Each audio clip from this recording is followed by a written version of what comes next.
Capítulo 11. Visiones del Papa y de la Iglesia Romana. Introducción. En muchos viajes visionarios, Ana Catalina se traslada a Roma y participa espiritualmente en distintas actividades en favor de la Iglesia Católica. Asiste al sumo pontífice Pío VII, que padece muchas tribulaciones bajo Napoleón I, y lo sigue hasta su muerte, expresada en las circunstancias en que realmente se producen. Son extraordinarias sus descripciones de la Iglesia protestante de Roma y de las sectas secretas que trabajan para demoler la Iglesia de San Pedro, con la complicidad, a veces, de eminentes eclesiásticos cuyos casos denuncia. Ve las acechanzas contra la Iglesia católica, muchas veces a punto de ser destruida, pero siempre levantada por la asistencia divina y la oración de los buenos. Algunas visiones se refieren probablemente a sucesos que se producen mientras la vidente los contempla, otras a luchas futuras entre los buenos y los malos.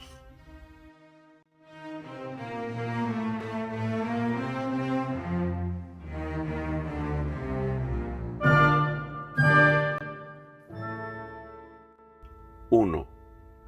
Ve la coronación de Napoleón Bonaparte. Aunque relatada con posteridad, esta visión la tuvo probablemente el mismo día de la coronación de Napoleón, el 18 de mayo del año 1804. Un día rezaba yo delante del Santísimo Sacramento por el bienestar de la Iglesia, cuando fui transportada a una gran iglesia, magníficamente adornada. He visto al Papa, vicario de Jesucristo, consagrar como rey a un hombre de pequeña estatura, de tinte amarillento y de aire siniestro. Tuvo una gran solemnidad, y fui presa de inquietud y de temor por esta vista. Y tuve el sentimiento de que el Papa debía haberse rehusado con mayor firmeza. He visto entonces los males que este hombre habría de causar al Santo Padre, y la horrible cantidad de sangre que habría de hacer derramar. Cuando le hablé al abate Lambert de esta visión y del terror que me había causado, él no quiso ver en ello más que una imaginación mía. Pero cuando supo la novedad de la consagración de Napoleón por Pío VII, el abate Lambert me dijo: «Messier, es necesario rezar y callar».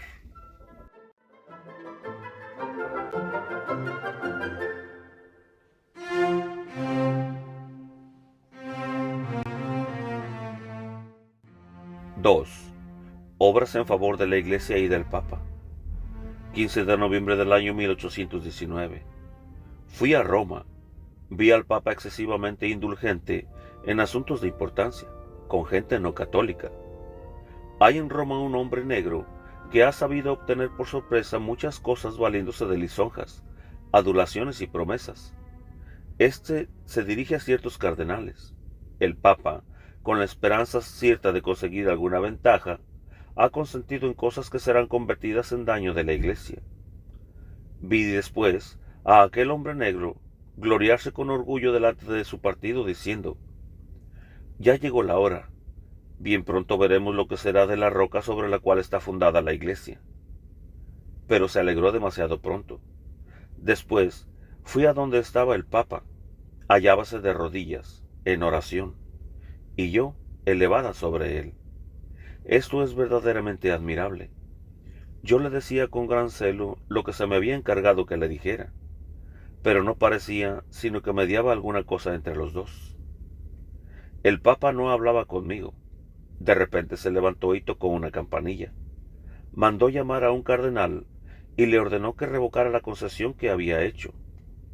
Atónito, el cardenal le preguntó la causa de aquella novedad, pero el Papa se negó a responderle, diciendo que bastaba, que debería ser así. El cardenal partió de allí maravillado. Vi en Roma, además, a muchas personas piadosas muy afligidas a causa de las intrigas del hombre negro.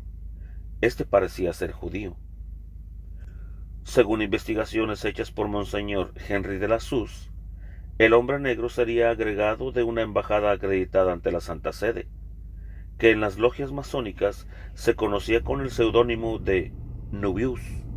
Después hube de ir a Münster para ver al vicario general. Clemente Augusto de Droste-Bichering, vicario de Münster y más tarde arzobispo de Colonia, Luchó contra las exigencias injustas del gobierno y de los protestantes. Nombrado el hereje Hermes, profesor de la Universidad de Bona, donde estudiaba también el clero de la diócesis, prohibió a estos concurrir a la universidad. Federico Guillermo III ordenó su arresto. Vuelto más tarde a su sede, conservó el título de arzobispo, aunque gobernó la diócesis de Colonia por medio de un sustituto. Se hallaba sentado leyendo en un libro. Me vi precisada a decirle que con su dureza causaba perjuicio en muchas cosas, que debía aplicarse más y procurar el bien de la grey, y fijarse aún en las cosas leves, y recibir en su casa a los que necesitaban de él. Parecióle hallar en el libro que estaba leyendo un texto que le sugería estos mismos pensamientos, y llegó a sentir descontento de sí mismo. Fui también a ver a Overbury, que estaba tranquilo, consolando a toda clase de ancianas y jóvenes, y rogando por sí mismo a Dios nuestro Señor.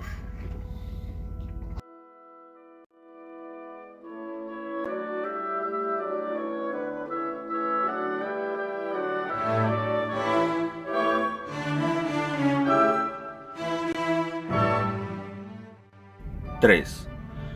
Va a Roma en visión y habla al Papa. 12 de enero del año 1820. Me dijo mi guía que tenía que ir a donde estaba el Papa y exigirle que hiciera más oración. Me dijo todo lo que tenía yo que hacer allí. Fui, en efecto, a Roma. Es cosa admirable que atravesara yo los muros y estuviera en un ángulo de una habitación viendo desde arriba a las personas. Cuando de día pienso en esto, me parece muy extraño. De la misma manera, también suelo hallarme a menudo junto a otras personas. Tenía, pues, que decir al Papa, el cual estaba en oración, que debía recogerse y contenerse, pues el negocio de que ahora se trataba con tanta astucia era de gravísimas consecuencias, y que debía hacer más uso del palio, en el cual recibía mayor fortaleza y gracia del Espíritu Santo. Sucede con el palio algo de lo que sucedía con aquel adorno que el sumo sacerdote del Antiguo Testamento debía imponerse cuando profetizaba. Algunos opinan que el Papa solo debe revestirse del palio en ciertos días, pero la necesidad no diferencia los tiempos. Le conviene reunir solemnemente a los cardenales con más frecuencia, pues trata estos negocios demasiado en silencio y familiarmente, y muchas veces es engañado. Los enemigos son cada día más astutos. Trátase ahora de si es justo que los protestantes ejerzan cierta manera de autoridad sobre el sacerdocio católico. He debido decirle que invoque durante 3 días al Espíritu Santo y que después haga lo que es justo. Muchos de los que le rodean son personas que nada valen. El Papa debería humillarlos públicamente. Quizás así se enmendarían. 13 de enero. Volví a ver al Papa. Todavía estaba firmemente resuelto a no suscribir. Los otros, sin embargo, comienzan a poner en juego sus artes con mayor astucia. Veo sobre todo la actividad del hombre negro, rastrero y astuto. Me hallaba en Roma, en una asamblea en que el Papa estaba sentado en medio de muchos sacerdotes. Se trataba de cierta restauración o institución, pero los medios para llevarla a cabo habían sido agotados, y así era opinión común que no se pensara en ello. Donde no hay, se decía, nada puede hacerse. El Papa opinaba de la misma manera, pero yo decía, lo que es bueno no debe omitirse. Donde no hay nada, Dios puede ayudar. El Papa me dijo que tenía yo mucho valor para ser una simple monja, pero la razón estaba de mi parte. 15 de enero. Esta noche vi que el Papa no cederá, de ningún modo consentirá en aquellos pérfidos proyectos. Vi que casi todos los obispos estaban dormidos, pero vendrá un Papa de poco más de 40 años, que ha de ser más severo en todo. Lo he visto en una ciudad lejos, algo más hacia el mediodía de Roma, sin hábito de religioso, pero con la cruz como insignia de alguna orden.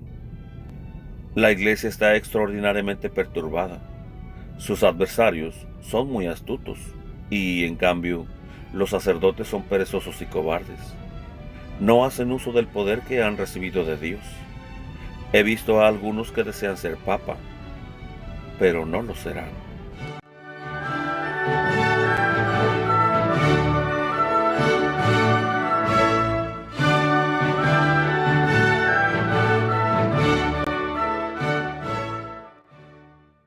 Cuatro. Es llevada nuevamente a la presencia del Papa. 13 de mayo del año 1820. En la pasada noche, desde las 11 a las 3 de la mañana, he visto un cuadro maravilloso de 2 iglesias y de 2 papas, y de un extraordinario número de cosas antiguas y nuevas. Lo que aún recuerdo, lo contaré como me sea posible. Vino, pues, mi ángel custodio y me dijo que yo debía ir a Roma, a llevar al Papa 2 cosas. No sé ya cuáles cosas fueron. Será voluntad de Dios que ya no lo sepa. Yo respondí: ¿cómo puedo viajar tan lejos estando enferma? Pero cuando me dijeron que habría de llegar felizmente, no opuse ya dificultades. Había delante de mí un coche maravilloso, muy bajo, delgado, con 2 ruedas. La carrocería estaba pintada de rojo, con un borde blanco. No vi caballos. Fui colocada suavemente en aquel coche, y entre tanto vi a un niño blanco como la nieve y luminoso, que flotando en el aire desde un lado venía hacia mí, y se colocó a mis pies en el coche. Este niño me hizo recordar al niño vestido de verde de la paciencia. Era extraordinariamente amable y dulce, y todo transparente, y me fue dado por completo para consolarme y curarme. Aquel coche era muy sutil y liso, de modo que pensé que me caería resbalando en él. Empezó a moverse sin ayuda de caballo alguno. Vi a un hombre resplandeciente que nos precedía. El viaje no fue largo. Con todo, pasamos sobre muchas montañas y comarcas, y también sobre vastas extensiones de agua. Cuando llegamos, reconocí a Roma, y estuve junto al Papa. No recuerdo si él estaba rezando o dormía. Yo tenía que decirle o darle 2 cosas, y supe que tendría que volver para decirle una tercera cosa. Después tuve una visión maravillosa.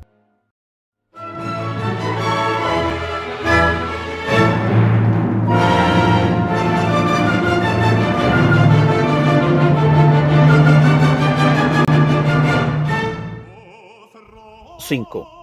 Ve la Roma del siglo VII y del siglo XIX.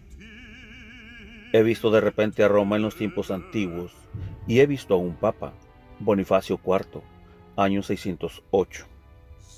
El Panteón de Roma, edificado por Marcos Vespasiano Agripa, yerno del emperador Augusto en el año 25 a.C., Bonifacio IV lo consagró al culto de la Virgen, llamándolo Santa María de los Ángeles.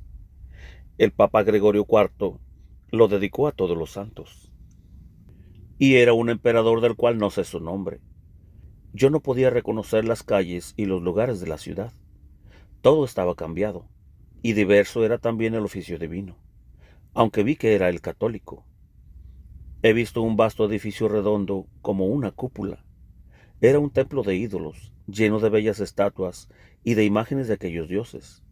No tenía ventana alguna, pero en el techo curvado y vacío había una abertura, y sobre él un artificio para impedir que penetrase la lluvia. Parecía como si allí se hubiesen reunido las imágenes de todos los ídolos existentes.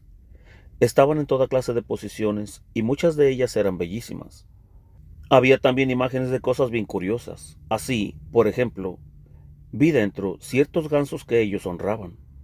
En medio de aquel templo de ídolos surgía un palco alto, en forma de pirámide, todo cubierto de imágenes. No se celebraba allí ningún culto idolátrico, pero todo se había conservado en la misma forma que estaba antes. He visto enviados del Papa Bonifacio dirigirse al emperador para obtener la transformación del templo en una iglesia cristiana.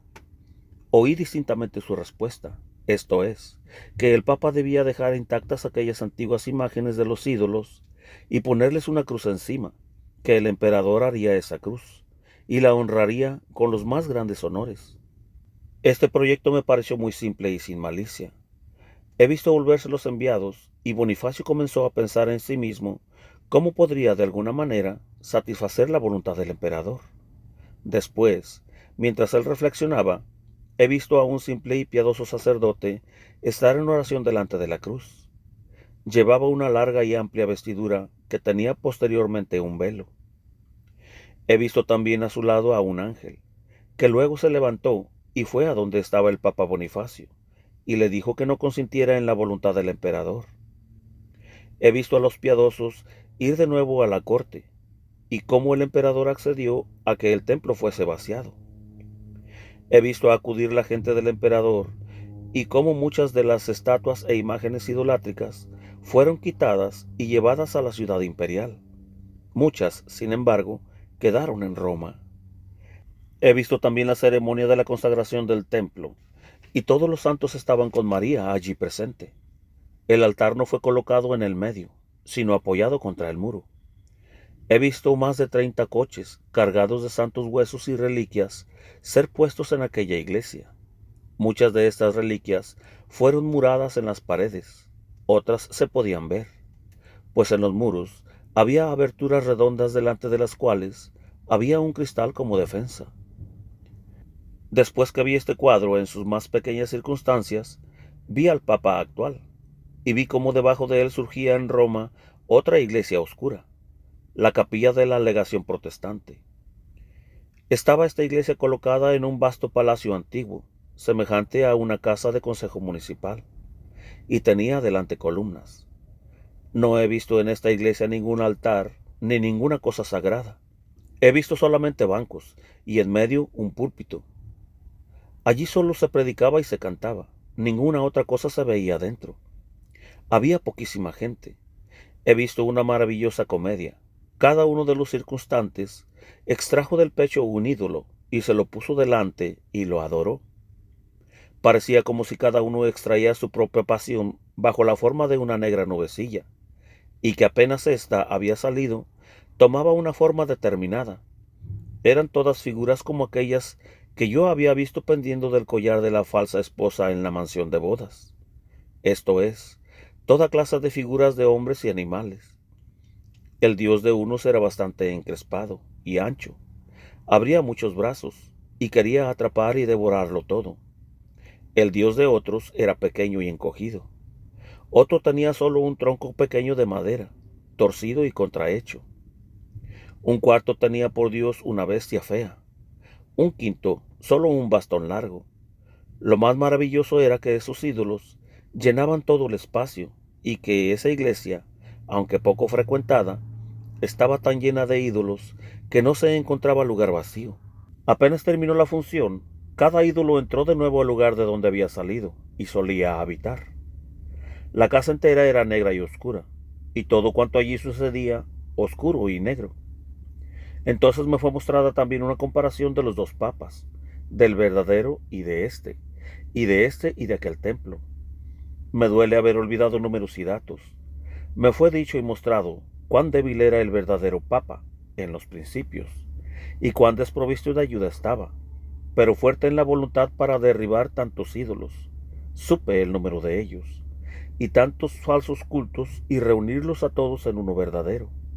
Por el contrario, cuán fuerte por el número de adeptos, pero débil de voluntad, era este papa, o jefe de secta, pues había dejado al único y verdadero Dios y al único y legítimo culto, permitiendo que se cambiasen en tantos ídolos y tantos falsos cultos, y habiéndose erigido este falso templo. Me fue mostrado cómo aquellos paganos humildemente adoraban a otros dioses, además de los suyos propios, y cómo, en su simplicidad, habían querido tomar también el culto de un Dios único, de la Santísima Trinidad, y cómo el culto de estos paganos era mejor que el culto de estos sectarios, los cuales se adoran a sí mismos en miles de ídolos, y con todos ellos no dejan ningún lugar a la adoración pura del Señor. Todo esto yo lo he visto en números y con exactitud en aquellos tiempos, que eran de reunir y de crecer, mientras ahora son de destruir y disipar. En la totalidad de la visión, era más ventajosa la escena de los tiempos antiguos que la de estos tiempos. He visto también cuán perniciosas serán las consecuencias de esta pseudoiglesia. La vi crecer y vi muchos herejes en toda condición ir a Roma y establecerse allí.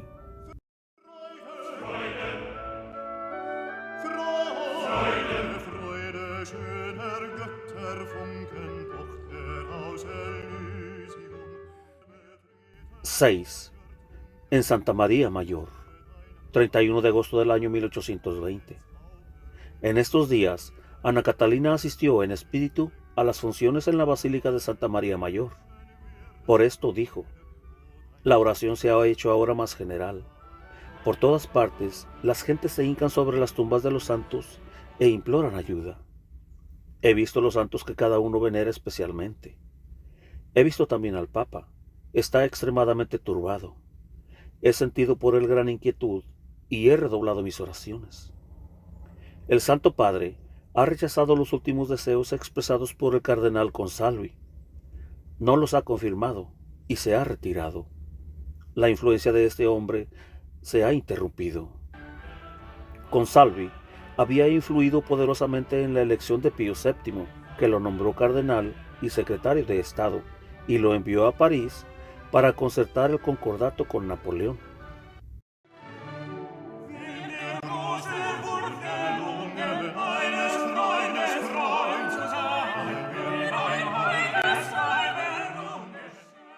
Siete. La Iglesia está en grave peligro. 19 de octubre del año 1820. La Iglesia está en gran peligro. Por mandato del cielo, yo debo pedir a cada uno de los que vienen a mí la recitación de un Padre Nuestro con la intención de ayudar a la Iglesia. Conviene rezar para que el Papa no deje a Roma, porque se seguirán grandes males. Conviene rezar para que sea iluminado por el Espíritu Santo. Se le quieren exigir ruidosas concesiones. Las doctrinas protestantes y las griegas se quieren extender por doquiera. Viven aún dos hombres que desean arruinar la Iglesia. Sienten ahora sobre todo la falta de un hombre del cual se servían haciéndole escribir. Hace un año fue asesinado por un joven. Uno de estos dos hombres ha abandonado hace algún tiempo Germania. Tienen sus cooperadores por todas partes, especialmente aquel hombre pequeño y negro que veo tan frecuentemente. Tiene a muchos que trabajan para él sin conocer el verdadero motivo. Tiene también sus agentes en la nueva negra pseudo-iglesia. Si el Papa abandonase a Roma, estos hombres perversos de la pseudo-iglesia ganarían enseguida ventaja. Veo a este hombrecillo negro interceptar y falsificar muchas cosas. Veo que se oprime y sofoca de tal manera a la religión en aquel país, que apenas quedan 100 eclesiásticos que no hayan sido seducidos. No puedo decir cómo sucede esto, pero veo crecer siempre más la niebla y la oscuridad. 3 iglesias unidas quedan aún sin doblegarse: la de San Pedro, la de Santa María Mayor y la de San Miguel. Hacen brechas en ellas, pero no logran éxito. Yo no ayudo, yo no remuevo ninguna piedra del camino. Debo guardarme bien de hacerlo. Ellos deben reconstruir enseguida con la misma rapidez lo que han derribado también los mismos eclesiásticos. Aquellos dos enemigos de la Iglesia que han perdido al tercero asesinado tienen el proyecto de remover y alejar a ciertos hombres piadosos y doctos que les son estorbo por el camino por donde andan.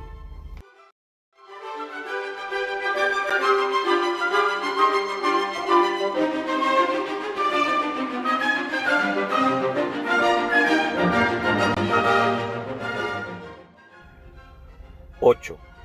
Lucha contra el intento de exaltar a malos obispos. 4 de octubre del año 1820. He tenido que luchar muy reciamente como antes lo había hecho. Estuve a punto de sucumbir. No puedo decir cuán desesperadamente he debido sufrir. Esta batalla me había sido mostrada de hace mucho tiempo atrás. Había visto a una persona asaltada por muchos demonios, contra los cuales tenía que luchar. Ahora bien conozco que esta persona era yo misma. Debo combatir contra un escuadrón entero de demonios. Ellos lo ponían todo contra mí, como y donde pueden. He tomado sobre mí demasiadas obras de oraciones. Se quiere ahora instalar a muchos malos obispos y en cierto lugar se pretende cambiar una iglesia católica en luterana. Debo por esto orar, combatir y sufrir, y me ha sido dado por tarea sostener esta batalla. Si los santos no estuviesen junto a mí y me confortasen, no podría soportar en esta lucha. Estarías entonces en completo desfallecimiento y expuesta en la batalla. Veo al demonio espiar todo momento y todo medio para hacer burla y sarcasmo. Es por esto que me envía siempre gente y visitas, aún desde lejos, para atormentarme y debilitarme.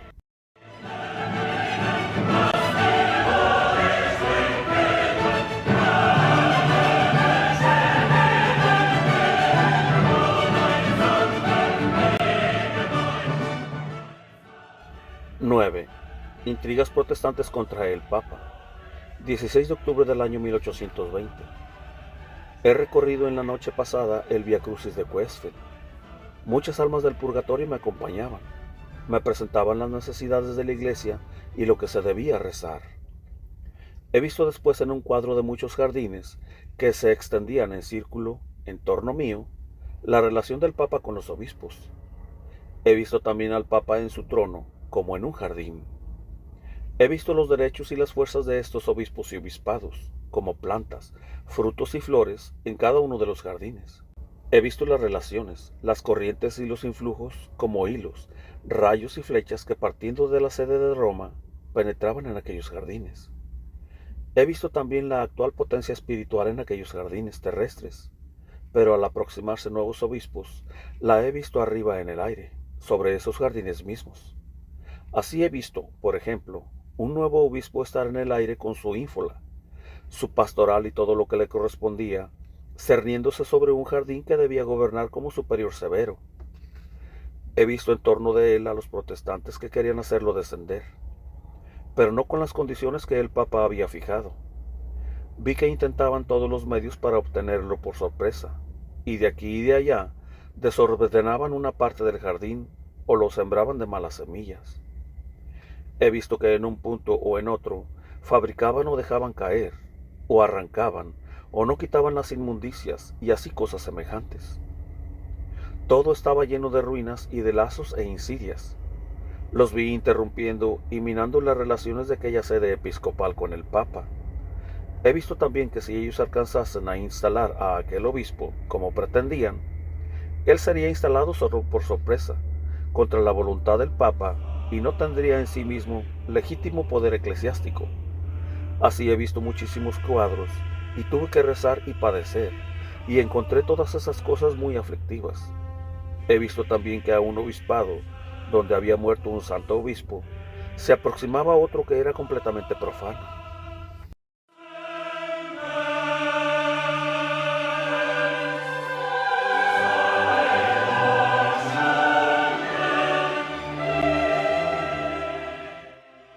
¡10!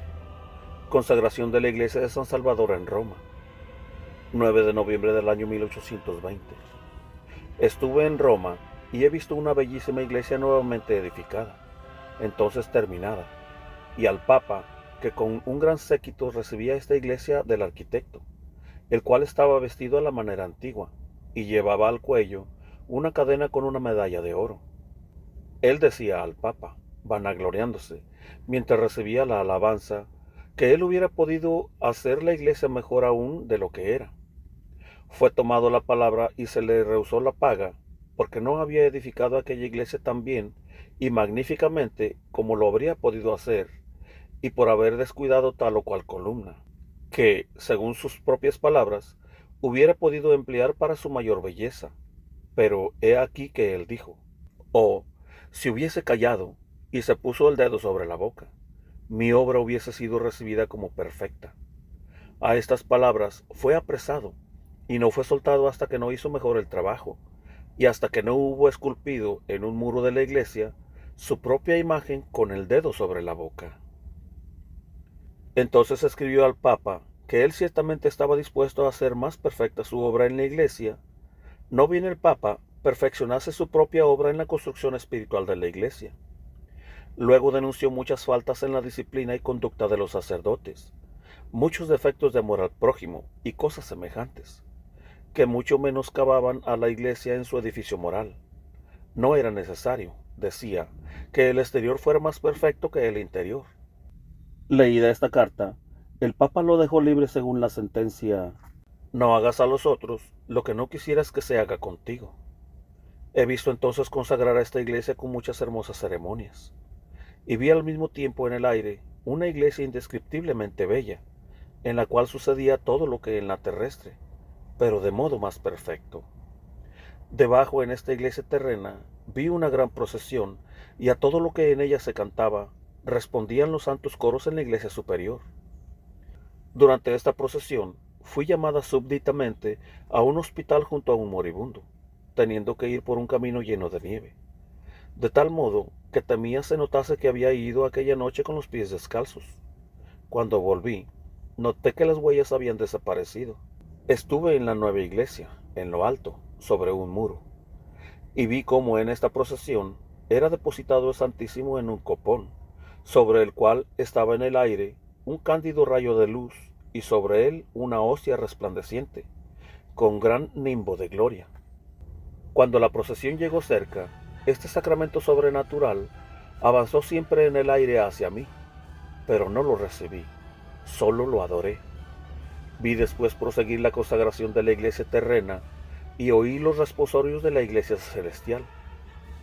Fui también yo elevada y asistí a la celebración de la fiesta de San Martín, de cuya vida he visto muchos cuadros, y en especial su muerte y toda la maravillosa propagación de su influencia espiritual simbolizada en los rayos de luz que salían de la iglesia que llevaba en la mano. De la extremidad de esos rayos salían nuevas iglesias que producían la misma propagación y el mismo fruto.